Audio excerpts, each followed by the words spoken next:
Hey there, thank you so much for joining us today on our stream here at our Lake Orion campus. My name is Sam Frangione, and we are glad that you've decided to take some time out of your morning, out of your day, to spend it with us. And I believe that God is going to speak to you. I believe that He wants to, that He desires to. There's a verse in the book of James that says, when we draw near to God, He draws near to us. And so that's what you're doing right now. And so I'm just grateful that you've decided to make that decision today, just to take this step. Now, just so you know, today we are going to be taking communion here in a little while, so you have some time if you want to, whether you're at home or wherever you're at, somewhere where you can grab maybe a piece of bread, crackers, whatever, and maybe some juice or something like that to be able to take part in that with us wherever you're watching and joining us from. We would love for you to be able to take part in that moment as well. As we're in our second week of this series we're calling Broken and Beautiful. Our lead pastor, Kirk McGlasson, is here to talk us through really this. We're focusing on this art of kintsugi. It's this art form where they take broken pottery and it's essentially, you think about something that's broken. It's worthless. What's the point of trying to do anything with something that's broken? We would throw that away. But what they do is they take this broken pottery and they put it back together and they seal it. The way that they do it is by using gold. And so it's this idea of taking something that's broken and actually making it better than it ever was. And we're looking then through that. What does God have to say about that? What does that look like for our lives where we have brokenness in us? We've experienced different things over time. What does that look like for you? You're going to have a chance to hear and I believe be encouraged through Craig. But by the Spirit of God, I believe to see what God wants to do in you and maybe even through you in the lives of others around you. So thank you so much for deciding to join us today. I do believe and hope that God speaks to you today and this morning. So thanks again for joining. I hope that you're encouraged by the service. Thanks for joining.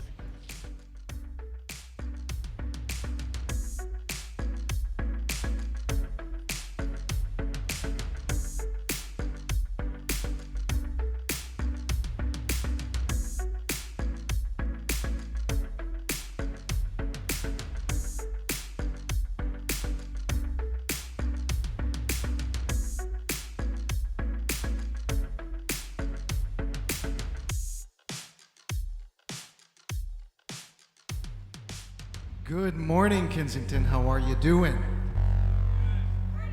Morning. Hey, there we go. Good morning. Hey, go ahead and stand to your feet if you would with us. We're going to sing here in just a moment, but before we do, I want to kind of set up where we're going. And so in Luke chapter 15, a parable Jesus tells it is, really the heart of Kensington, where Jesus goes after the one. He leaves the 99 and goes after the one. And so if you've been with Kensington for any time, you know that parable. But this morning, as we enter into worship, we're going to sing a song that says, I'm pursuing you, Jesus, and I want to kind of catch fire so that way people who see me see you. It's basically the gist of the song, is that I'm laying down my life, giving up control to you. And for the sake of the world, burn like a fire in me. I want to be you. I want to go after the one. Jesus said that if we raise him up, he would draw all men into himself. And so what we want to do this morning is to catch fire for him, so that way we can go after the one like he is going after the one, to pursue the one, so that way they can participate in this great body that we call the church. And so as we prepare our hearts this morning, as we step into worship, let that be the guiding focus of your worship this morning, is that, Lord, as we sing the song, as we lay down our lives, help me to catch fire for the one, so that way they would all come to know your name.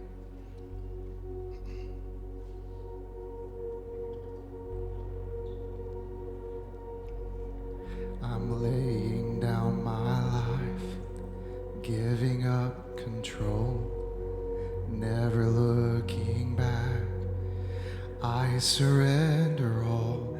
I'm living for your glory. on the earth.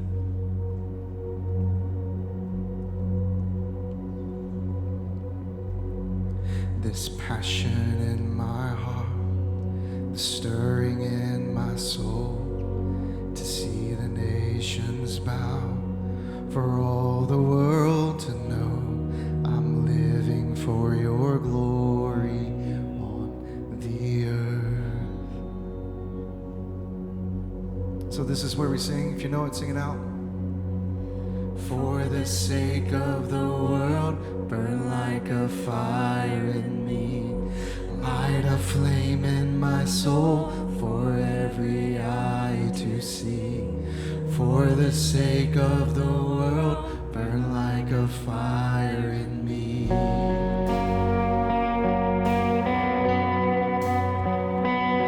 We're going to sing that again. Let's raise up our voices, raise up our hearts to Jesus this morning. Here we go, sing it out. This passion in my heart, this stirring in my soul, to see the nations bow, for all the world to know I'm living for your glory on the earth. Let's lift up our voices, sing it out this morning. For the sake of the world, burn like a fire in me. Light a flame in my soul for every eye to see. For the sake of the world, burn like a fire in me. That's our prayer. Sing it again. For the sake of the world, burn like a fire in me. Light a flame in my soul for every eye to see. For the sake of the world, burn like a fire in me. Like a fire in me. For every knee to bow down, for every heart to believe, for every voice to cry out, burn like a fire in me. For every tongue to confess that you alone are the King, you are the hope of the earth. Burn like a fire in me.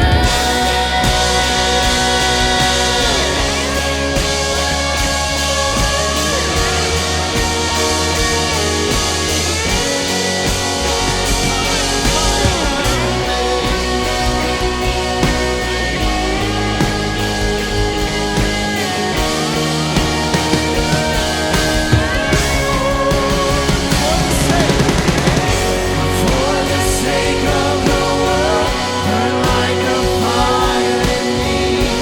Light a flame in my soul for every eye to see. For the sake of the world, burn like a fire in me. For the sake of the world, for the sake of the world, burn like a fire in me. Light a flame in my soul for every eye to see. For the sake of the world, burn like a fire in me. If that's you, come on, let's lift up his praise this morning. Yes.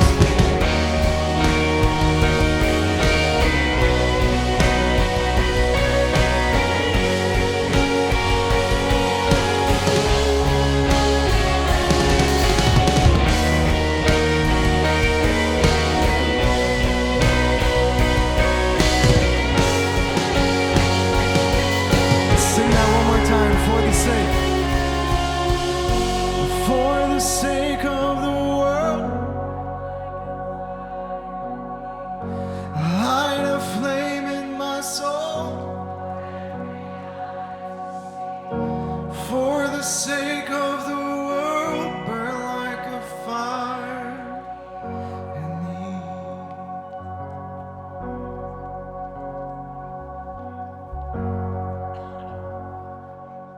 Good morning, Orion. Hey, would you just take a minute before you take a seat? Just turn around, be friendly, say hello to somebody near you. Let them know you're glad that they're here today.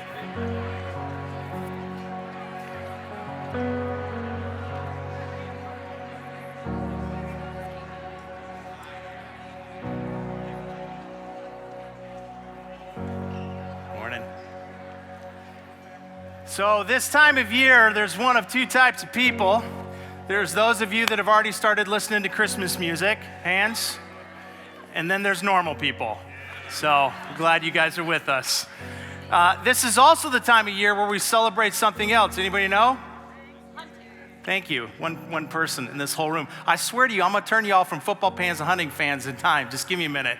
So tomorrow's opening day. Yeah, you're like, yeah, who really cares about that? So, well, that's when I celebrate Christmas, and that's when I play music. So this time of year is not just, obviously, Christmas music. It is tradition for us as well to do a few things here. One of the things, if you've been with us over the last number of years, you know as part of the tradition this time of year is that we take pause and start to look at all of our global partners and just celebrate what God has been doing this last year in anticipation of what we think He wants to do next year. So we've got a video for the next few minutes with our founder, Steve Andrews, who is going to kind of walk us through just some of the partners that God has been so good as to allow us to have over the last number of years. For those of you who don't know, we have 10 global partners. Some of them have been partners for many years, some of them for a few years. All of them are doing incredible work all around the world. Much of it is the result of our partnership and your generosity, and so we just want to celebrate, and that's part of what I want to do for the next few minutes. So if you just give your attention to the screen, these are our partners. This is Steve, and we're going to take a minute to celebrate what God has allowed us to be a part of.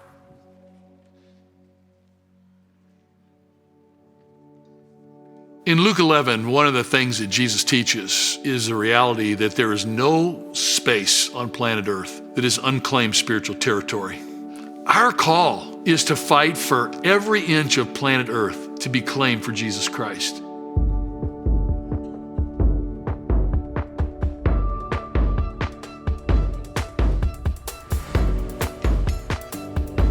Kensington, we believe that we are called to show the love of God by meeting the needs in His name around the world. That's why we're investing resources and building long-term relationships with global partners in 10 different countries. These Indigenous global partners understand their communities and their unique needs around them. They are passionate about bringing Jesus to their people, and we get to come alongside them to support the incredible work that they are doing. In Brazil, Kensington partners with CTPI. This church planting movement, led by Ricardo Agreste, is making a lasting impact in Brazil by starting new, Christ-centered churches, training leaders, and supporting planters in residence. CTPI has had some church plants recently become self-sufficient, while others have focused on meeting the greatest needs in their communities due to the pandemic, whether that's food and water deliveries, essential services, or virtual Bible studies. Ricardo and his team are the best first world missional movement I know of anywhere for making disciples who make disciples. But they're also in a more adverse environment. It has not discouraged them from supporting current, future church leaders, starting a new movement of God, starting it all over Brazil. In the Dominican Republic, Kensington partners with Go Ministries as they transform whole communities through youth programs, church planning, medical care, and community development. They are involved in communities, which includes 38 neighborhood churches and 41 prison churches. They had this modest goal of just getting prison ministry started, and all of a sudden we've got 41 prison churches. So the inmates themselves are becoming the apostles and the church planters. They're the people that are doing these incredible baptisms. I mean, how can you not be moved by this? For several years, Kensington has discreetly partnered with an organization and a small network of brave individuals to bring the good news of Jesus to the people of Afghanistan. Our partners' focus has been on church planning, resourcing believers, and Bible distribution. When the Taliban established control several months ago, the people of Kensington gave with open-handedness, supporting the evacuation of more than 5,000 people in this period of extreme violence and danger. Our partners' leaders hope to step up evacuation efforts as they see the window of opportunity closing rapidly. They recently got access to raised funds, allowing them to provide much-needed food and medical care. Evangelism and discipleship are exploding in this restricted country. We have 1,000 students that have entered seminary training. These leaders are starting to move into restricted countries, into other places of the world. Our partners' house-based movement continues to spread, bringing fellowship, discipleship, and Bible study to thousands of people. During the pandemic, 1,005 house churches were started. In India, our partner Jaya and his organization, Christ Evangelical Mission, or CEM, meets all kinds of needs among the poorest in India, from elder and orphan care to community development and skill training for women. During the second wave of COVID, with hospitals beyond capacity, CEM's private hospital was converted into a life-saving COVID treatment center at the request of the Indian government. The required upgrades and equipment were provided by you, the people of Kensington. Over $200,000 was raised, and the hospital was made ready to serve their community. I don't know why, but I'm always surprised of God moving in unexpected places, but we did not expect COVID to open this gigantic door with the Indian government for the CEM ministry to expand their hospital to a full service connection of serving the poor and seeing God expand that ministry in a way we had not been able to do in the past. In Nepal, our partner, Ramesh Sapkota, has been rescuing and restoring girls from human trafficking for nearly 30 years. His organization, Our Daughters International, and their partners are committed to bringing rescued victims through the healing process and helping them to become leaders and business owners in their respective villages. We had a small safe house that's capacity of 20 girls at a time, and we were desperately needing another safe home. We were praying, God to give us the safe home. And that's where the Kensington whole community stood with us. And we are ever thankful. They provided us resources to build the second safe home. Second safe home gonna accommodate about 40 girls at a time. And I would like to say through the Kensington community, thank you so much for your investments. In Kenya and South Sudan, Kensington has a longtime partner with Julius Murgor and his successor, Reuben Miracle. Their organization is meeting physical and spiritual needs among the Pokot tribe in Kenya and 3 tribes in South Sudan. Julius and I started dreaming about reaching the Pokot Nation in 1985, but in 2003, we made a commitment to each other, every Pokot person coming to Christ, that there be a church and clean water in every village, that every Pokot kid could have access to education. I mean, this is a holistic vision. The greatest thing that is happening in Kenya is the Clean Water Initiative that is reaching and transforming so many lives. It continues to give opportunity for sharing the goodness of Jesus Christ. Over the past 20 years, Julius and his team have raised up hundreds of fantastic leaders. But there was something unique about Reuben, as he was a very young man starting churches in Kenya and Uganda, over a dozen, and then he and Lois answering the call of planting 50 or 60 or more churches now in South Sudan. We've realized that Reuben was to be the next leader of the Pokot Outreach Ministries movement, and it is exciting to have him in place for the next 20, 30, or 40 years. Church is growing, and that shows really lives are being transformed. We did a baptism recently of 104 people. And we did it in a pool that previously it had a crocodile in it. But it used to have a crocodile, so all this that we are doing, the greatest support comes from Kensington. And even the seeds that we distributed to the farmers last year, many families received the seeds, 1,400 families. But above that, I was telling them it was an opportunity. We leverage all this to point to Jesus and the love of Jesus.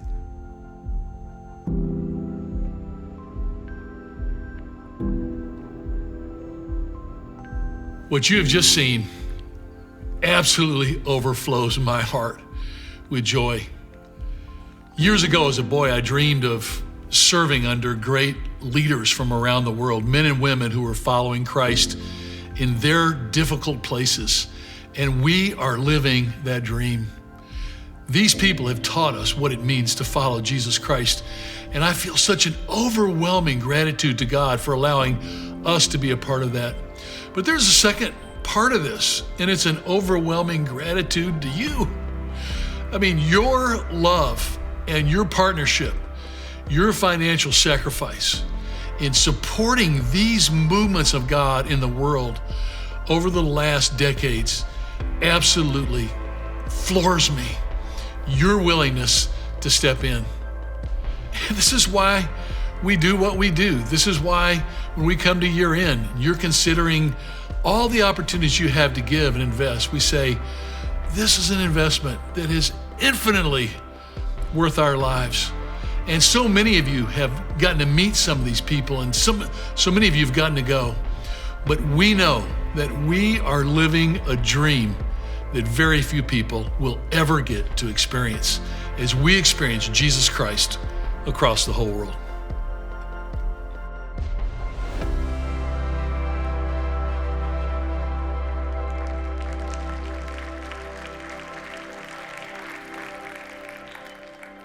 So next week is Baptism Sunday, and I have an idea. I think we're going to put a crocodile in the tank, or at least a small alligator. No alligator. So Reuben, one of the things that's cool about Reuben, I've had the chance to get to meet him more lately and spend a little bit of time with him, is he is like a little kid with new experiences. He just loves the new experiences that he gets every time he comes over here. So that's kind of become a goal, is to get him to something he's never experienced before. Reason I wasn't here last week, anybody that noticed, is that I was actually with a gathering of people from around the world that Reuben was a part of, and so many other people like him that we're partnered up with through an organization called TTI, the Timothy Initiative. It's one of our partners.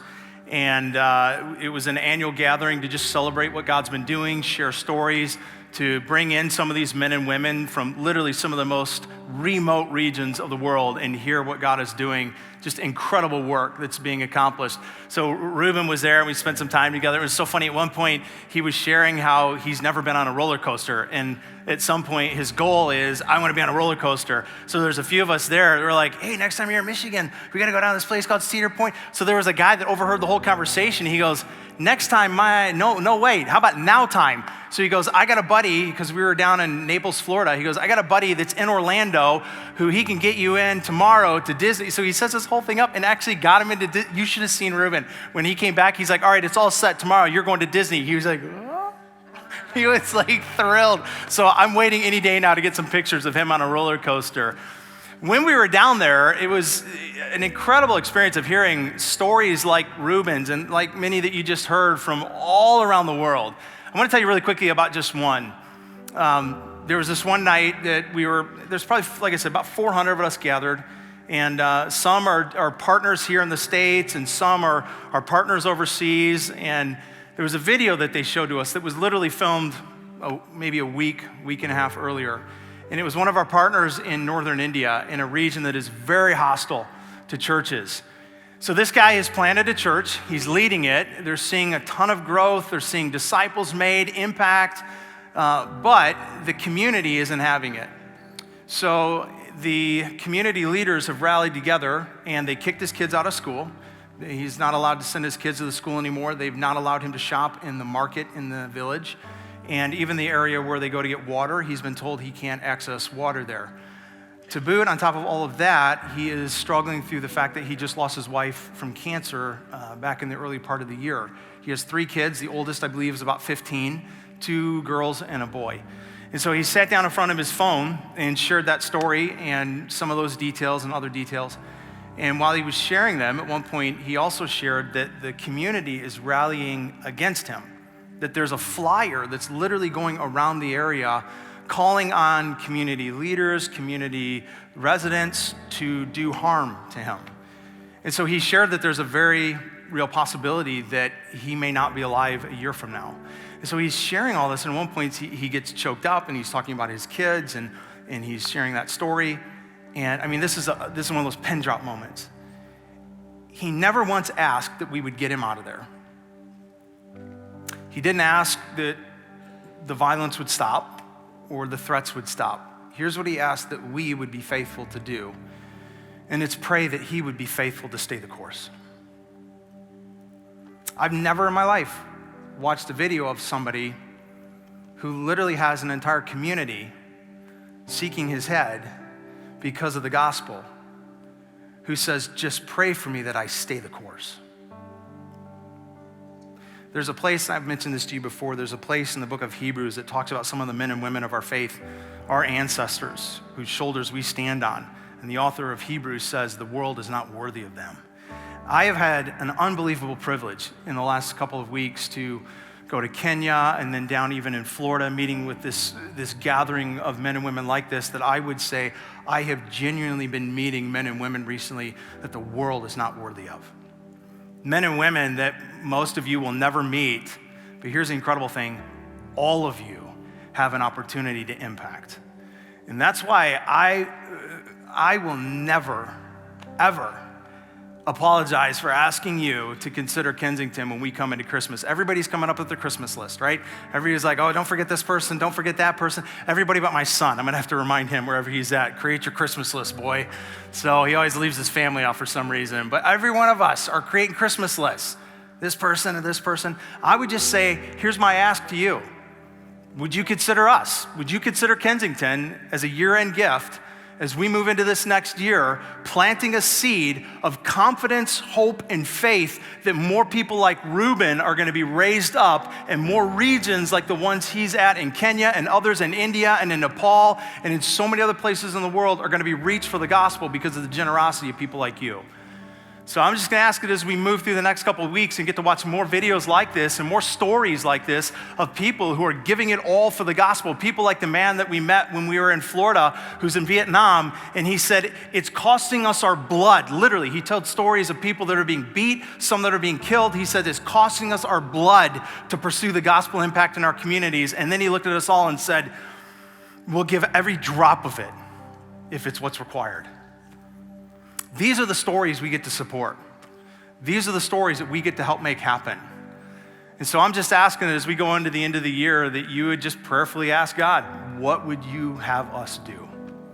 I want to be the people that say yes. You may never be the people that go, but you can be the people that say yes to help those around the world that though we may never meet, you have the chance to impact. So some of you are involved in that on a regular basis with us. This isn't a new thing for you or just a year-end thing. You give on a regular basis, and I just want to continue to say thank you to you. Because we're not just reaching people around the seas, around the world, we're reaching people right here around our neighborhoods as well. So those of you that aren't a part of that, here's how you can join in if you want to. On your screen, there's several ways that we do that here at Kensington. And I just always want to say thank you for your partnership, for your generosity, with the reality that there are lives that know the Savior and the King of creation because so many of you consistently say yes with what God's put in your hand to be generous. So appreciate you for doing that and thank you for that. So we're gonna go ahead and turn into our message this morning and turn to the series that we have been in. Week 2, started last week. Sam Anderson kicked us off. I don't know if you were here. If you were here, Sam did a great job, didn't he? Leading us into the first part of the series. One of you whistled, one of you really enjoyed Sam. There you go, Sam. You got one fan here in the room. It's good. So I can't tell you how much I continue to appreciate Sam being a part of this team and what he brings here. You'll get to hear more and more from him in the weeks to come. But Sam really led us in one thought that it's kind of the overarching for the series and really did a great job kind of leaning us into it and mining it out for the morning last week. And it's this thought. As created beings, we are a reflection of the being that created us. And part of that reflection in us of our Creator is an innate ability and design to create ourselves. And that doesn't mean that we're all gonna be artists or painters or poets or musicians or be able to frame in a house. What it means is that the way that God has designed the human soul is it has an ability to create into the souls of other people. I hope you know this, but the greatest thing you will ever create in this life is going to be created in the context of relationship. Do you know that? Do we believe that? It's not going to be created in your job. It's not going to be created in your portfolio. It's not going to be created in the industry you build or the empire you create. The greatest thing you will ever create will happen in the context of relationship. But if we are creators and have the ability to create into the lives of other people, then like any artist, we can create things that are powerful and beautiful. We can also create things that aren't. One of the, I think, best examples of our ability to create for me has always been in being a parent. I mean, the whole experience of being a parent is the experience of creating. Even just recently, my daughters went to the Edge retreat. So Edge and Breakaway, our junior high, senior high group, they had a weekend retreat a couple weeks ago called Wild. I think we sent 100 students from our campus to that retreat. My girls are staring me down right now. They're like, we have no idea what you're about to say. And on the way to that retreat, we were in the car, and I was taking them and dropping them off here at the campus. And I can't even remember exactly what we were talking about. You'll probably remind me later, but it was some relationship thing. And all I know is that there was a moment where I was just venting about someone. And I'm like, it's one of those moments where you just know as a parent on the other side of it, you're like, probably not a good choice. And so I thought after a minute, I was like, I should probably apologize to them. That wasn't a wise thing to do. I should have said everything different. And so I said, hey, girls, I want to apologize. I do feel those things, but I didn't express that right. That wasn't the right way for me to handle that. And I didn't talk well about that person, so I want to apologize. So my daughter, Corinne, says to my other daughter, Jocelyn, she goes, hey, Jocelyn, you know why Dad's apologizing, right? She goes, he wants to set a good example. And she air quotes me. I'm like, what are you doing? And then she goes, too late, Dad, example's already set. I'm like, what the heck? She gets that attitude from her mom, I think.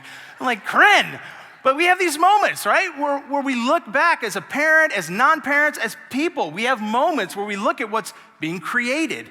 And sometimes we're proud of it, and sometimes we celebrate it. And there's other times where we go, that's not what I wanted to create.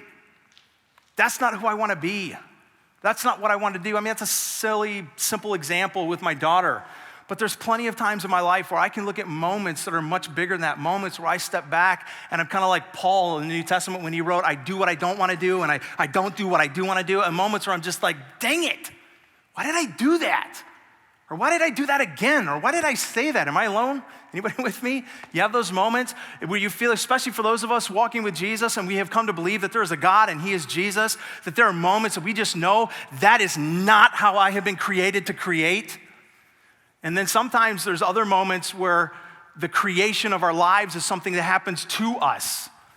There are moments that we can create broken things, but there are other moments where broken things get created for us on our behalf.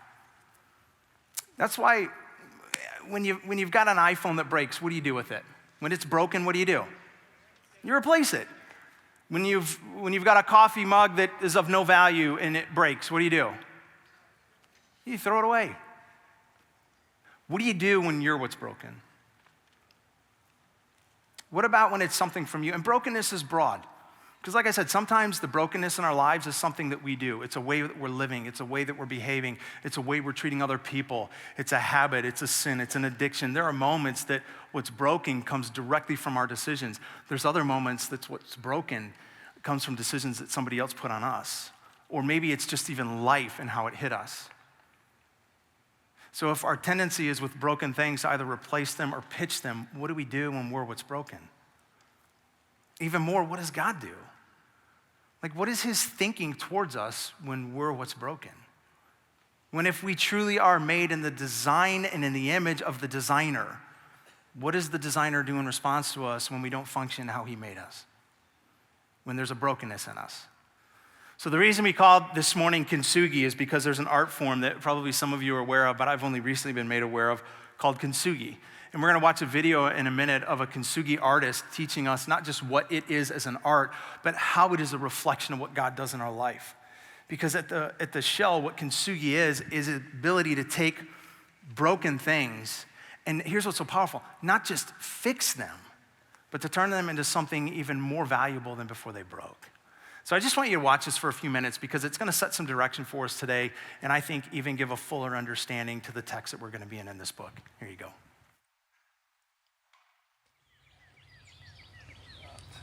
The world is predicated upon mending what is broken. And this reality of how the kintsugi bowl is more valuable than the original really speak to the restorative, redemptive process of the gospel.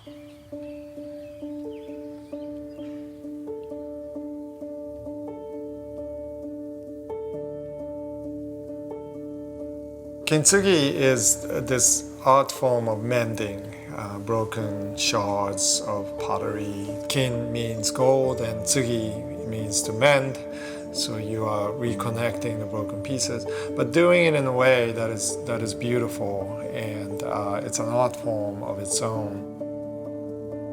Kintsugi speaks about conditions of trauma and brokenness, ground zero conditions. Valuing what you have rather than this disposable culture. Kintsugi is not just fixing, but it's creating into an opportunity of brokenness. And so that is a redemptive journey that leads to new creation.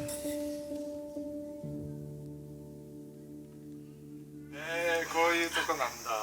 そう、ここ古いジャズバーで50年ぐらい前から10年ぐらい前からワークショップをやってたんですけど、やっぱり震災が一度あってね、311の時に、その後すごい注文が突然増えたんですよ。だけど結局ちょっと落ち着いた時に何を直そうかっていうと、意外とみんな直したかったのは器なんですよね。なんか例えば家が流されちゃっても器だけ残っちゃったりするんですよ。だけどその傷を自分自身の傷を直すのは難しいけど、器を直したりするとなんかちょっと修復されたような気持ちになるっていうのがあると思うんですよね。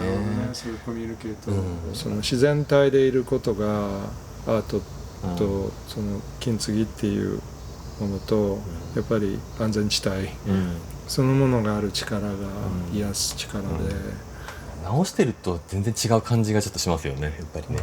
なんか直してるっていうよりも何か作ってることにちょっと近づいてる感じの、その中間ぐらいのイメージですかね。そうですよね、両方でしょ、やっぱり直してるんだけど新しいものを考えてるっていう。なんか完璧なものってやっぱちょっとそこから先がない気がするんだけど、不完全なものってやっぱすごく嬉しいですよね。完璧なところには完璧なものが収まるし、ちょっと不完全なところには不完全なものがやっぱ引き寄せられるみたいなのがあると思います。だから器を買いに行っても僕は欠けてる器しか買わないんですけど、今欠けてるものにすごく異常な美しさみたいなのを感じるっていうか。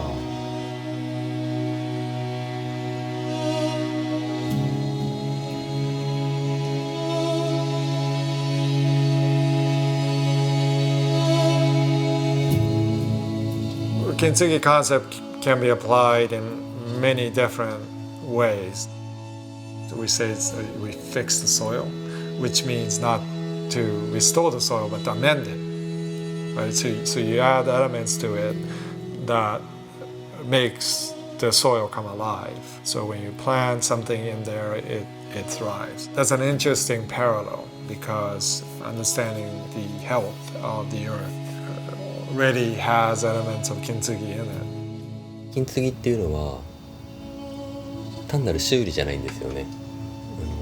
すごく時間と時間をくっつけたり、記憶と記憶をくっつけたりする特別な魔法みたいな感じがするんですよ。Creative minds are fixed upon these traumatic events in history. If you removed all of the novels and art forms that came directly out of trauma, you would lose 80% of the world's art. You would not have Hemingway, you would not have J.D. Salinger, you would not have Dante, you would not have Milton. The world would be decimated.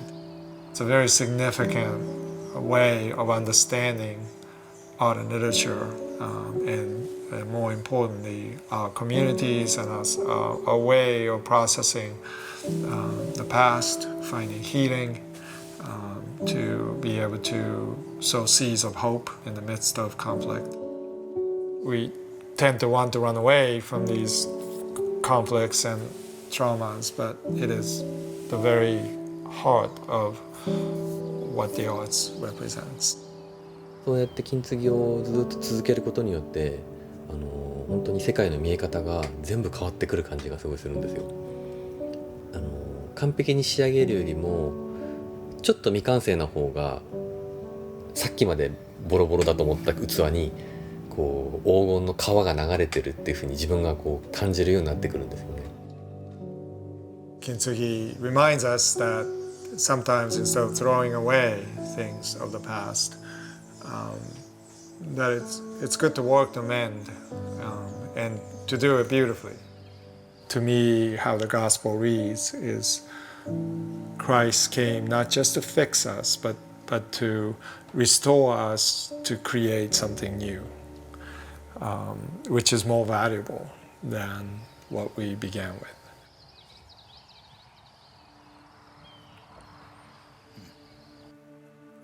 So that video was shared with us by an organization called Windrider Productions. It was just very gracious to let us use that free of charge.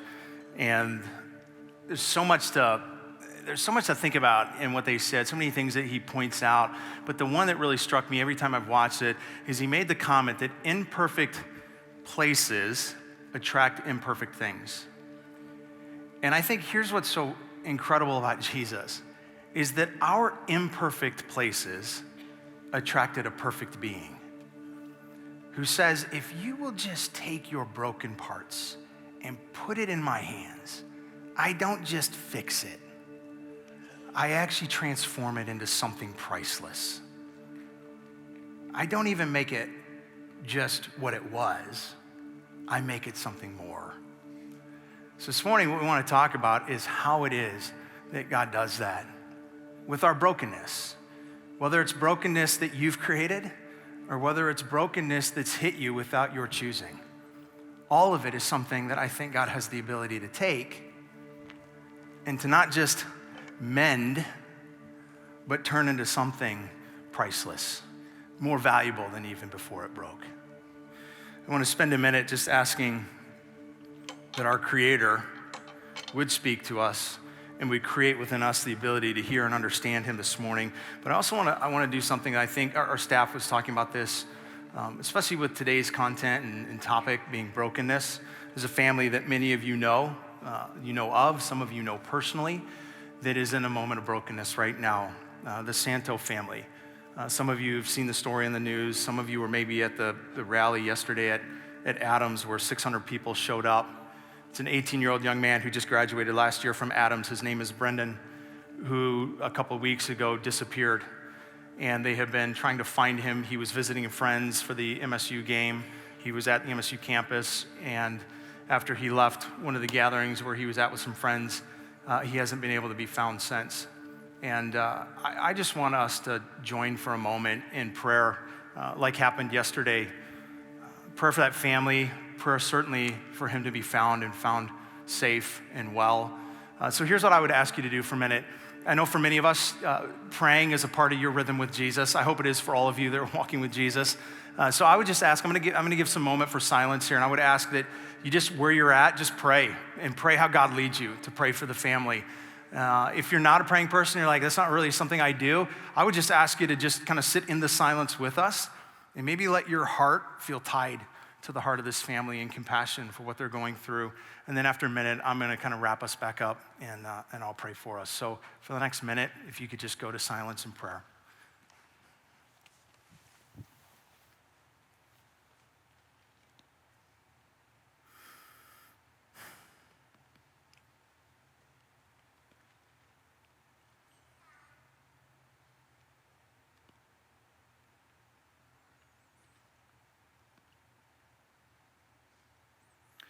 Father, as I think of this family, especially myself having an 18-year-old son, I can't imagine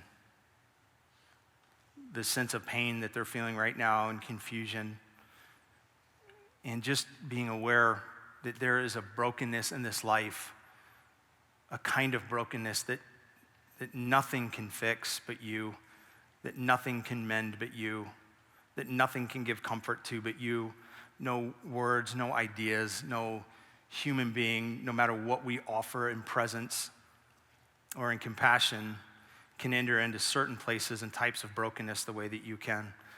So God, that would be, I think, many of our prayer here today is that you would step into this situation with this family in a way to provide comfort. Let your presence be so present to them in ways that I wouldn't even know how to ask, that are just so supernaturally beyond what I could even conceive that I couldn't put words to it, but you know how to be present in that way to people. I felt it, some of us here have felt it, and would you provide that to this family, to this mom, to this dad? God, we of course pray that this young man would be found, that he would be found alive and healthy. We pray that you would work this situation to a good end. But I pray that whatever the end is, God, that you would somehow enter into this whole mess and that you would present yourself as the God who is, the God who is present, the God who is compassionate, understanding, and loving. God, I pray that as we also open up your scriptures this morning, that you would make sense of stories that happened, but happened so long ago that sometimes being so far removed from our life and our day and age that they can seem like simply a story instead of an account of what happened to show us what still does. And I pray that you would, through that, God, enter into our own brokenness. For many of us in this room, there are places in our own lives right now where we need your mending hand to do what only you can do. And I pray that for those of us maybe that are in a great place in life right now, that there is no touch of brokenness that we're experiencing at the moment, that what we would feel is a sense of compassion to pray for and to care for someone that maybe we're aware of in life that is feeling brokenness. But all of this, God, today, I pray more than anything else, Jesus, would your voice be heard? Would you speak clearly? Would we know more than before we came in of the great compassion and love that you have for us, that according to your scripture is immeasurable? No height, no depth, no width could combine it or contain it. And I pray that we'd know that more today. In Jesus' name, amen.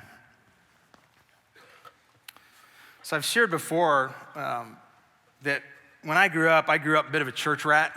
Like I was in church my whole life. My parents only started going to church about a year before I was born. So it was a very new experience for them. It was not a new experience for me. I mean, it just became my experience, became my life.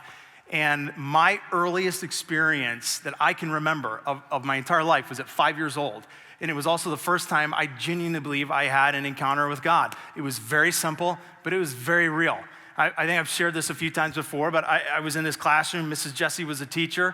I remember sitting on the floor. We had one of those like big rope carpets. You guys remember the rope carpets? I don't know, I was a kid, so it was a race car track for me. That's what I did. I was a squirrely little kid, wasn't paying attention. There was one Sunday, all I remember is sitting there on that rug, Mrs. Jessie teaching, always probably wanted to pull her hair out because of us. The window was open, so it had to be a nicer day, probably summer, spring, and something just clicked. And it was like all of a sudden, this being that everybody else would talk about became somebody more than just a being everybody else talked about. Like he really became real to me in a way I can't entirely put into words. Some of you have had that experience. You've had that moment where it's like God became something more than an idea. He actually became somebody you knew and that you had an encounter with. And so I began to grow up in that in the church. And I had very simple experiences even after that. But again, they were very real experiences to me where God became very personal to me, became very real to me. Unfortunately, I also had other experiences in that church, like many of you have had, whether you grew up in church or didn't grow up in church. Some of you have had the experience where the voices in that church began to create a picture of God, which was not who he was, and began to create an image of God separate than who God really is. And especially for me, that started to happen in moments of brokenness, where I would do something, say something, where I would live something out, where suddenly what I felt from the church was not the joy of Jesus, the healing of Jesus, the ability to Jesus to step into my brokenness. Instead, what I felt was more like Jesus was just Thor the Thunder God. You know what I mean? Like big hammer, just waiting all the time, like angry grandpa. You're in the family, but he's always mad at you, and he's just ready to hit you with the hammer when you mess up. So I kid you not, this is literally like the face. Here's the consistent face that was in my mind of Jesus. Whenever I think of him, that was kind of him. Like he just kind of always had this little bit of an angry scowl on his face, always ready for me to mess something up. And then if I really messed something up, this was the face I'd usually have in my head. Right? Like not the Jesus you want to meet. But anybody else honest enough to say like, yeah, that image has been in your mind before? There's been times people painted that picture. I will tell you, even to this day, I still have trouble sometimes when I've really done something broken, or even moments where something broken has happened to me. I have a hard time not having that pop up in my head and believe that that's how God looks at me. So here's what I want to do in part today. I want to recreate the face of God for you towards your brokenness and his posture. So here's how I want to start doing that. If you have a Bible, go ahead and open them up. If not, these are going to be on the screen. But we're going to read a passage that was written by the Apostle Paul to a church he started in Corinth. It's called 2 Corinthians chapter 4, verse 5. For what we preach is not ourselves, but Jesus Christ is Lord, and ourselves as your servants for Jesus' sake. For God who said, let light shine out of darkness, made his light shine in our hearts to give us the light of the knowledge of, watch this, God's glory displayed in the face of Christ. So he's telling us something. He's telling us that in the face of Jesus is the glory of God being displayed to us. But then Paul also goes on to talk about just our present reality in life. So he's combining two ideas, where we see the presence and the glory of God in the face of Jesus and the reality of our life at times. He says this, verse 7, but we have this treasure in jars of clay. That's us. We're the jars of clay, the things created by the Creator. What's the treasure? Jesus. He says, so we have this treasure in jars of clay to show us in this all-surpassing power is from God and not from us. Why? Why do we need that? Verse 8, because we are hard-pressed on every side, but not crushed, perplexed, but not in despair, persecuted, but not abandoned, struck down, but not destroyed. Any of that resonate with anything you felt in the last year? Pressed, crushed, perplexed, persecuted, struck down. I mean, I think it's an easy argument to say that's a list of things that add them all up, the equal sign is broken. Like if any part of that resonates with your life, or any other adjective you'd put in place of those resonates with your life, that's moments of brokenness. That's an experience of brokenness. Here's what I love so much that Paul says. It's in that context that Paul says, here's what God's face is towards you. It's not a face of anger and rejection. It is a face that displays the glory of God. It's in Christ's face. That's his posture towards us, not that face. He says the face of God towards you can be seen in the face of Jesus, and it is a face of light, and it is a face of power, it is a face of glory, it is not a face of rejection, it is not a face of anger. How we believe God looks at us oftentimes determines our outlook on life. That's the truth I want us to understand this morning. But here's the example I want us to see it in. In your Bibles, there's a book called Mark. Mark chapter 5 is where we're going to go. The book of Mark is a collection. Some of you know this, some of you may not. 4 different books in the Bible called the Gospels, Matthew, Mark, Luke, John. These are the books that deal exclusively with Jesus, his life, his teachings, his miracles. So in one of these moments in the book of Mark, there is an account of an interaction that Jesus had with 2 different people that I think is a perfect example of both how God postures himself towards us in our broken moments, but also how he enters into them. So here we go, Mark chapter 5, this is what we read. When Jesus had again crossed over by boat to the other side of the lake, a large crowd gathered around him while he was at the lake. And then one of the synagogue leaders named Jairus came, and when he saw Jesus, he fell at his feet and he pleaded with him, "My little daughter is dying. Please come and put your hands on her so that she will be healed and live." And so Jesus went with him. I'm going to pause for a minute. We're going to be in this all the way up to verse, 42. So stay here, don't close it, don't lose it. 2 things I want you to note right off the bat. Number 1, this is a broken dad. This is a broken man. You want to break me, mess with my kids. You're the same if you're a parent. It's one of the quickest ways to get to us and break us and wreck us. I've been there. You've been there if you're a parent. You want to mess with anybody. You want to mess with a man. You want to mess with a woman. You mess with their kids. That'll put you in a place of brokenness. Listen to what he even said when he came. He didn't just say, "My daughter." What did he say? "My what?" Do you remember? Read it. "My what daughter?" This is a dad pouring out affection and word for his little daughter. He's saying, listen, I am broken, I am desperate, I am reaching out to you. First thing to note is the story begins with a broken man. Second thing to note, Jesus is in the midst of a crowd that wants something from him. There's adrenaline, there's energy, it's loud, it's exciting. Like, this is a great place to be. This is not where he stays. Jesus ends up turning, because it says he goes with him. The second thing to note here is that Jesus turns all of his attention away from the high energy, adrenaline, pumped up, excited crowd, and instead gives 100% of his energy and attention to the downcast, depressed, desperate, broken dad. That's where all of his energy goes. Here's why that's important. Sometimes there's this idea that God leans more towards the people that are better and happy. Better and happy than what? I don't know, than you, than me, than whoever. Like God probably likes us, but he's probably more into the people that seem to have their life together and they're just happier. Like they got a better outlook, they're positive. So the people that got a little bit of junk, a little bit of brokenness, a little bit of depressed, maybe anxious, life's not feeling all that great, they're a little bit down, like God may not be looking at them quite as much. Do not miss that he turns away from the adrenaline crowd and he gives all of his attention to the broken dad. You know, one of the people I've seen do this the best, honestly, is Steve Andrews, our founding pastor here.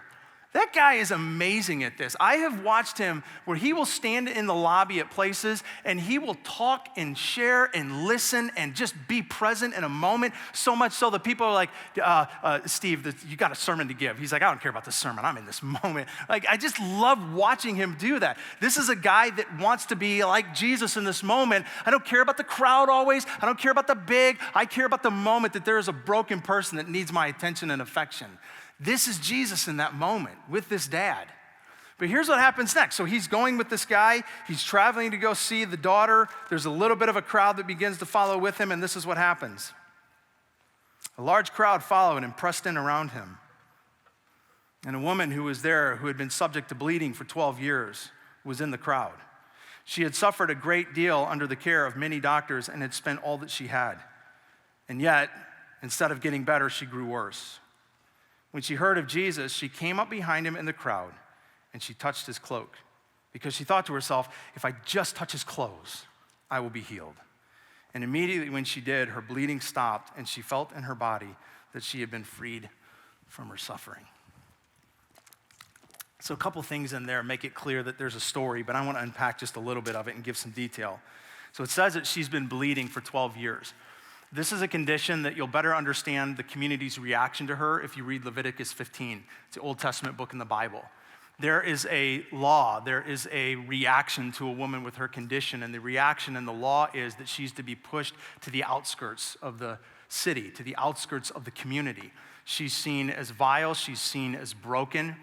She's even believed about her that there's something that she's done wrong, that possibly God's curse is on her. So this is a woman very much shoved to the fringes of society. This is also a woman that, according to this text, has not only been in this condition for 12 long years, but she's spent everything she's had to try and get help. She's gone to doctor after physician after doctor. Nobody's been able to help. She's spent all of her money. So add up the equation of her life to this moment. Broken plus desperate plus poor plus rejected. I mean, this is not a place anybody wants to be, and yet some of us have been there to some degree or another. One element of that or another has been true about some of our lives, and this is her life. And because she's the person who is told, you don't belong here, this has been the message to her whole life. Not only do you not belong with us, you don't belong with God. You don't belong in his presence, you don't belong in our presence. That's why she's kind of ninjaing into the crowd. It says she kind of sneaks in, grabs, and you can get this picture, like she's like, what? And then she just runs off and she gets healed all of a sudden. The reason is she knows she's not supposed to be there, and if she's identified, she's getting kicked out. So I've always had this kind of picture in my head of her. I don't know if she's got maybe something covering her head or her face is just down, but she's clearly making sure nobody recognizes me, because the minute they do, I'm not welcome here. Do you know that sometimes this is what we do, inadvertently and sometimes intentionally, with broken people? Is what we do is we send the message that you're really not welcome here. And we do that by sending messages like, hey, you need to just get better. You need to clean it up. You need to feel better. Come on, get over it. How long are you going to whine about this? It happened, it's done. And sometimes we can inadvertently make people feel in moments of brokenness like they're not actually welcome here, and so they have to hide and cover it up. And you know, sometimes it's only because it makes us feel more comfortable when they're better. And I wonder if there's some of us that are sitting in this room, watching online, that are part of this community right now, that's your story. You're here, and you're maybe reaching out for God. This is part of your routine even. You come and you hope to reach out for him and take hold of him, have an experience with him, but there's part of you that wonders, like this woman, if he's actually going to reach back, if he even wants anything to do with you. And then even more, I wonder if there's some of us here that feel like we have to put the mask on too, to a certain degree. Like if I stopped being cheery, if I stopped smiling, if I stopped responding to how are you with good, like if I actually got honest for a minute and vulnerable, like would people really want to see that broken part of me, the real me, the deeper parts of me? And I know we don't open ourselves up to everybody, but you know one of the saddest things about church sometimes is this should be the place where we can be the most vulnerable and the most real, and sometimes it's a place where we do the most hiding. Because we feel like we have to come in and we have to be somewhere we're not because people wouldn't accept us in our brokenness. I just wonder if sometimes we don't feel like this woman. I'm in the crowd, but I have to kind of hide who I am. I have to hide the real part of who I am in the crowd because I don't know how they would really receive me. And so here's this woman in the crowd hiding, getting what she needs from Jesus and trying to take off because she's not even sure how Jesus is going to respond to her. And I think the thing that presses her into this crowd with all of the fear and hesitation she may have had is that she was defaulting back to an Old Testament promise and prophecy about Jesus when he would come. This is something that another pastor helped me understand years ago and connected the dots to something that happened in a book called Micah we're going to put up on the screen that I think unlocks so much of what's taking place in this passage. So the book of Micah, here's what we read. But for you who fear my name, the Son of Righteousness will rise with healing in his, say the word, wings. Say it, wings. Humor me, thank you. Wings. And you will go free, leaping with joy like calves led out to pasture. So here's this promise that gets attached to the Messiah who would come, that there would be healing in his wings. Well, what in the world does that mean? Well, the word here that's being used for wings can also be translated a variety of different ways. It can also mean edges, it can mean borders, and it can mean tassels. So one of the things that would have been true about Jesus as a Jew, and particularly as a Jewish rabbi, is that part of his wardrobe would have included a prayer shawl, just like this, that would have had tassels on it.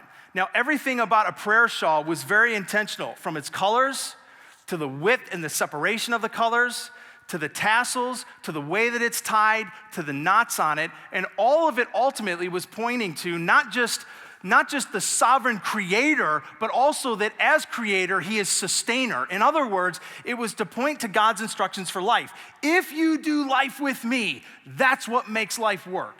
When you wander off from me, everything about life begins to break. So wearing this was very, not just ceremonial, it was meaningful. It was to be a visual reminder pointing to that God's instructions are walk with me, and that's where life is found. So Jesus would have been wearing this with these tassels. So here's this woman in the crowd who you just have to wonder, did she remember that there was once a promise that when the Messiah would come, there would be healing in his wings? And she finds herself in this crowd where no one else has been able to help her, not even certain how God himself would respond to her. But she rushes in and reaches and grabs the one place where she hopes and trusts and believes there will be power to heal her. And she experiences it. One of the things that I love about her story is that when she comes to Jesus, she doesn't bring him anything. She doesn't bring him an offering. She doesn't come and say, hey, I want to get involved in a ministry here. Sign me up. Where can I help? This is literally all she has to offer. I can reach. That's all I have. I have the ability to reach. And I am going to hope with every ounce of faith I can muster up that when I do and when I grab you, I'm going to find what I need. But that's all I have to offer you right now. All I have to offer is my open and my extended hand to grab you. And I don't know where you're at in life, obviously. I know some of your stories, and I know for some of us, there are some moments of brokenness that you're living through. And I know for some of you, just because I know people, and I know me, and I know I've done this, and I've been here, you're coming in and you're putting on the mask, not sure that you can be honest about that brokenness, not even sure, not just what the community will think of you, but what God would think of you. Can you really reach for him out of your brokenness? And I just want you to see how it is that Jesus responds to her, because it's how he responds to us. You go back to the text in Mark, it says this. At once, when Jesus realized that power had gone out from him, he turned around, and in the crowd he asked, who touched my clothes? I love this. Verse 31. People are crowding against you, his disciples answered, and you're going to ask who touched me? This is his disciples. They're such knuckleheads at times. They're like, dude, everybody's touching you. We're like shoulder to shoulder in this crowd. What do you mean who touched me? I touched you. Simon touched you. I think that guy touched you. We all touched you. And Jesus is like, no. I don't care who touched me. I want to know who reached for me. He's saying somebody touched me with belief and faith and desperation and brokenness that if they got hold of me, they'd get what they needed. I want to know who that was in the audience. I don't care who bumped my shoulder. I want to know who reached with faith that I have what they need. He says, who touched me? And so then the woman must have been close enough to overhear because she responds. Because Jesus keeps looking around to see who had done it. Verse 33, then the woman, knowing what had happened to her, came and fell at his feet, trembling with fear. She still isn't even sure what Jesus is going to make of her. She has been so convinced by the crowd around her that the face of God is the angry face that she even comes in after getting healing and falls down trembling, not sure how he's going to react. And this is how he does. He said to her, daughter, your faith has healed you. Go in peace and be freed from your suffering. I wonder when the last time was that somebody called her a daughter.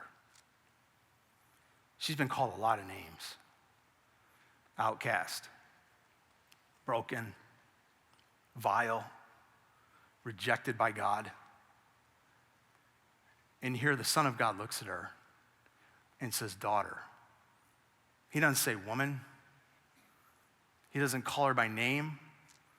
Even more intimate and affectionate, he says, daughter. Here's what can't be lost in this passage is Jesus was on the way to heal a dying daughter, and he came across a sick woman and made her his daughter. And he says, daughter, you are healed. I wonder what you think, not just that God sees when he looks at you, but what God says when he looks at you. Even in all of your brokenness, what do you think he says? I think three of the most important words in this whole passage were even before what he said, it's what he did. Maybe three of the most important words in all the Bible when it said here, he turned around. I've done this before shamefully in my own life where I've had a moment where somebody in my life had a broken thing that I didn't know what to do with. And you know, sometimes when we don't know what to do with somebody else's brokenness, we turn around too. We just turn around this way. Like, I don't know what to do. We just kind of go about life and our business. And I love to the brokenness of this woman, Jesus turns towards her, not away from her. What has she been told about the countenance, the posture, and the face of Jesus up to this point? That he's angry, that he's frustrated, maybe even that what she's suffering is because he's punishing her. And in this moment, she actually comes face to face with him herself, and he turns towards her. He puts his countenance on her, and his face is a different message than the crowd. His face is, I am God, I can heal, I am with you, I am for you, and I can transform every bit of your brokenness into something priceless. His message was very different than the crowd's message. And I love too that in her transformation, he doesn't erase her past. Her past is still a part of her story. It's just no longer the defining part of it. That's kintsugi. We read this story for 2,000 years now. We don't just read there was a woman who was healed. Part of her story is what she was healed from. That 12 years of suffering will always be a part of her story. But the main part of her story now is how God entered into that brokenness and brought healing to it. But here's the problem with this whole story, is that she isn't actually the one that Jesus was on the way to meet. So if you go back to the text, it says this in verse 35. While Jesus was still speaking, some people came from the house of Jairus, the synagogue leader. Your daughter is dead, they said. So why bother the teacher anymore? You ever felt like you did reach and God didn't respond? Even worse, not just that he didn't respond, that you looked around and you saw him responding to everybody else. You're like, I reached. This guy reached. Jesus actually said, okay. He was going with him. And then all of a sudden he gets interrupted. And in the meantime of him helping somebody else, his daughter dies. I've been there before, where I've had a moment where I reached and I thought I was gonna get help. And then all of a sudden it seemed like God was giving help to somebody else. I saw things working out for other people. I saw prayers getting answered for other people. And in the midst of those moments, you can just feel very ignored. This is Jesus' response to that moment. Overhearing what they said, Jesus told them, do not be afraid, just believe. He didn't let anyone follow them except Peter, James, and John, the brother of James. When they came to the home of the synagogue leader, Jesus saw all the commotion with the people crying and wailing loudly. And he went in and he said to them, why all this commotion and wailing? The child is not dead, but asleep. So they laughed at him. Maybe even some of you, that'd be your reaction. You're like, man, you don't know the brokenness I'm feeling. You don't know the brokenness I'm living through or facing. And maybe your reaction would be to even laugh, to be blowing me off, to blow God off. Be like, he can't do anything about this. You have no idea what you're talking about. He hasn't yet. Why would he?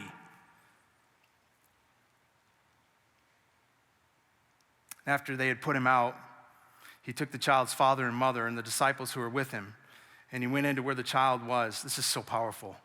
And he took her by the hand. In the story we just read with the other woman, she took Jesus by her hand. In this story, Jesus takes this little girl by his hand.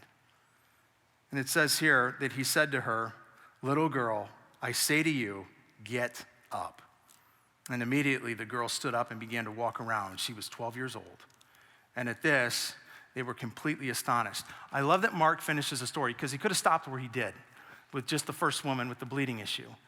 But I love that he goes on to tell the other story because what ends up happening is you have two people, both very broken, both very much needing Jesus, but in two entirely different scenarios. You have one who has suffered for 12 years of her life. You have another that's only achieved 12 years of her life. You have one that's on the brink of losing everything. You have another who has lost everything. You have one who all she can do is muster up enough strength to reach for Jesus. You have another that doesn't even have the ability to reach anymore for Jesus. And so you have one who places her hands on God, but the other who God places his hands on her. And I think that's important because when we're in a moment of brokenness, I think you're usually in one of those two places. You're in a place where in your brokenness, you're going, all I've got right now is the ability to reach. I don't even know how much faith I have in it, but I have enough that I can muster up that I'm gonna reach and I'm gonna trust and I'm gonna hope that as I reach, extended open hand, that you're gonna let me get hold of you and you're gonna come through for me. But then there's other times where we're at a place of brokenness. We're like, I don't even have that. I don't even know how to reach. It's been too long and too painful, and if anything's gonna change, you have to reach to me, because I can't even reach. So here's how I want us to end this morning. We're gonna do communion during the next song that we're about to do, the lyrics of which I want you to hear for a minute. They go this way, because we're gonna sing them, and I want them to start to penetrate now. All of these pieces broken and scattered, in mercy gathered, mended and whole, empty-handed but not forsaken. You take our failure, you take our weakness, you set your treasure in jars of clay. So take this heart, Lord, I'll be your vessel, the world to see your life in me. Here's what I'd like us to do. Sometimes we have the ability to reach, and sometimes we need him to reach to us. So we're gonna have communion in a moment. I'm gonna invite you to come up. There's gonna be stations up here on the stage, and there's ones around the room as well. And here's what I would invite you to do. Some of you are in a great place in life right now, and you're going, I've had those places, I've had those moments, I've needed to reach. Right now, I'm actually in a really good place. Some of us aren't. And as you come up for communion, here's what I would love to invite you to do, is I'm gonna lay this down on the stage. I would love you, after you've grabbed communion, to just make your way past the stage and just grab it. Just symbolically to say, God, I'm reaching. I'm reaching for you. I trust. I've got at least enough faith like that woman to reach and grab. And there's nothing supernatural about this. I bought it on Amazon. But it's symbolic. It's a symbolic way of saying, Jesus Christ, I'm reaching. Please reach back.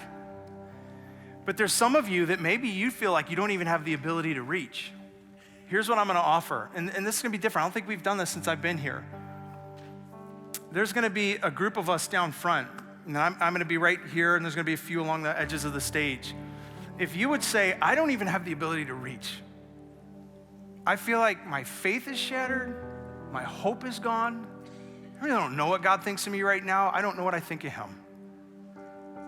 Like, would you let us pray for you? Let us reach on your behalf.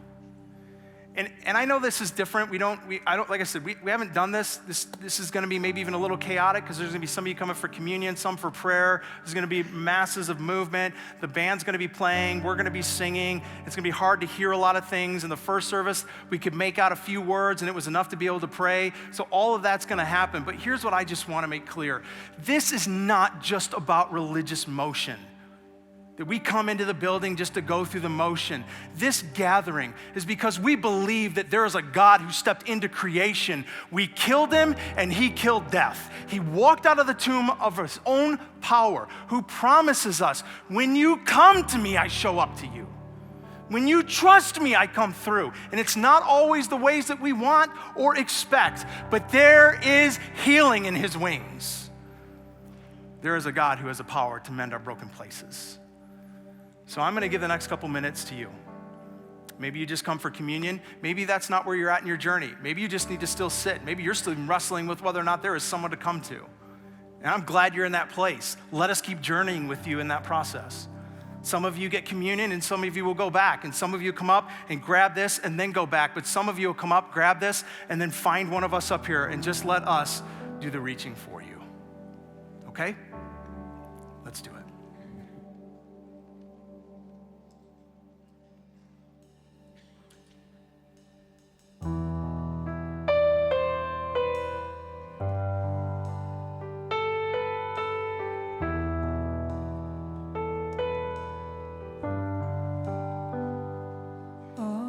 Pieces broken and scattered, in mercy gathered, mended and whole, empty-handed but not forsaken. I've been set free, I've been set free. Amazing grace, how sweet the sound that saved a wretch like me.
fill the atmosphere.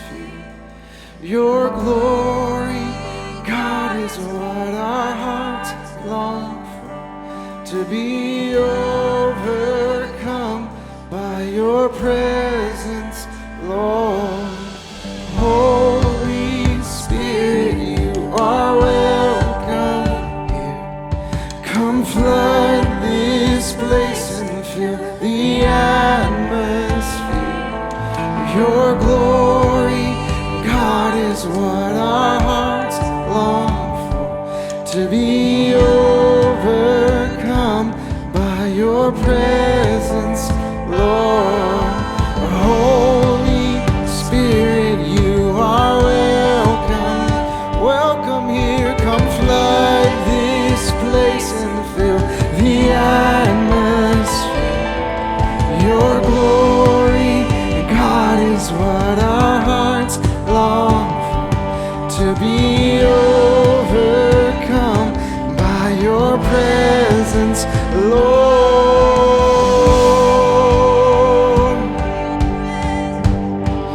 Your presence, Lord.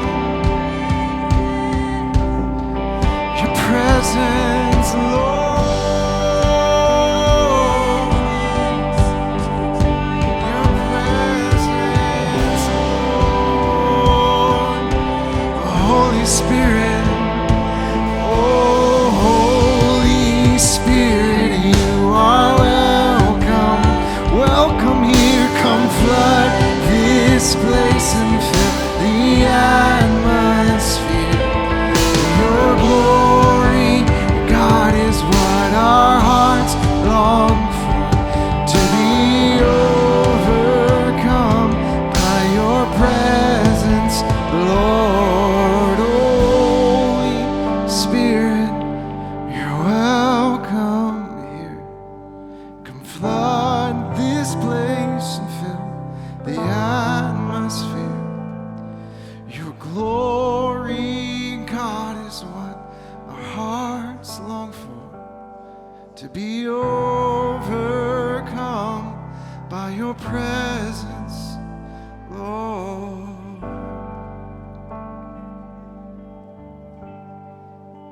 Your presence, your presence, Lord. Come flood our hearts, come flood our lives.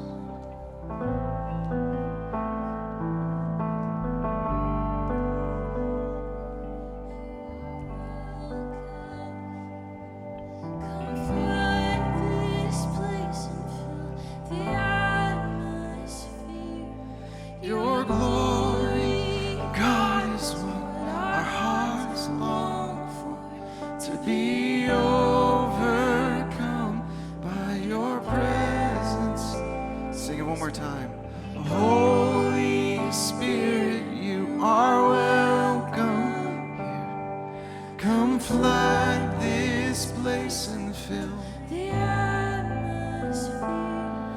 your glory, God, is what our hearts long for.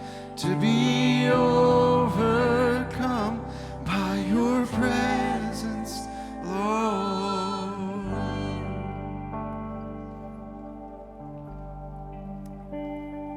That was powerful.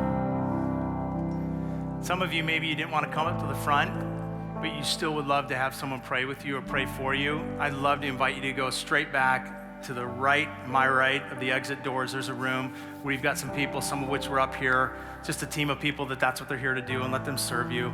Some of you, as you walk out these doors, maybe the reach that you need to take is actually a step.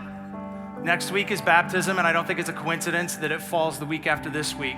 Because for some of us, you've been walking with God for some length of time, even if it's been a short time, but you haven't taken that step yet to say, I want to totally, completely immerse myself in you, I would just encourage you, go out to the hub before you leave or go online and sign up to be baptized. Ask questions if you're not certain what exactly that entails or why that's an important step.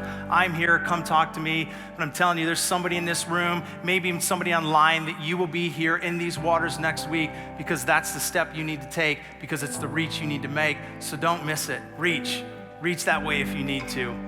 So thankful you guys were here today. Here's my only hope, is that you go into this week and you continue to reach with confidence that we were made by a creator who reaches back.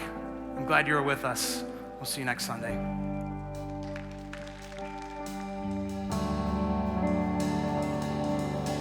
Thank you.